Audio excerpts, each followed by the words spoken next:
गांव के आखिरी छोर पर एक टूटी हुई झोपड़ी खड़ी थी, जिसकी खिड़कियों से झरते सूरज की किरणें एक उदासी भरे वातावरण में खो जाती थी।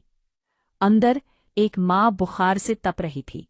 उसका चेहरा पीला और होंठ सूखे हुए थे। उसकी आंखों में एक अदृश्य दर्द था जो केवल एक माँ ही महसूस कर सकती थी। उसके छोटे बेटे का नाम अर्जुन था, जो दुबला पतला और फटे कपड़ों में लिपटा हुआ था।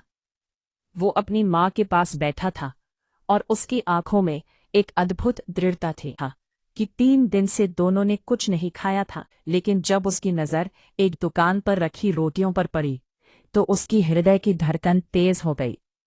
उसने कांपते हाथों से एक रोटी उठाई। अचानक पीछे से किसी ने चिल्लाया, चोर! लोग उसे पकड़ लेते हैं और डंडों से मारने लगते हैं। उसने चीखते हुए कहा, मेरे लिए नहीं, मेरी बीमार माँ के लिए। लेकिन किसी ने नहीं सुना। जब वह खून से लथपथ घर पहुंचा तो उसकी माँ ने रोटी देखकर हल्का सा मुस्कुराया। पहले तुम खाओ, उसने कहा। जैसे ही अर्जुन ने रोटी तोड़ी, एक काली बिल्ली आई और रोटी लेकर भाग गई। माँ क्यों छोड़ के चली अर्जुन गई ने थी? मैं चिल्लाया, कितना रोया हूँ अरे! आपको याद करके। उसकी माँ ने अब आप उसे छोड़ के देखते मत हुए जाना। कहा, बेटा, तू बहुत अच्छा है। पता नहीं ये अचानक से भगवान इतना तुझे अमीर अकेला कैसे हो नहीं गया। छोड़ेंगे। लेकिन अचानक उसकी सांस रुक गई।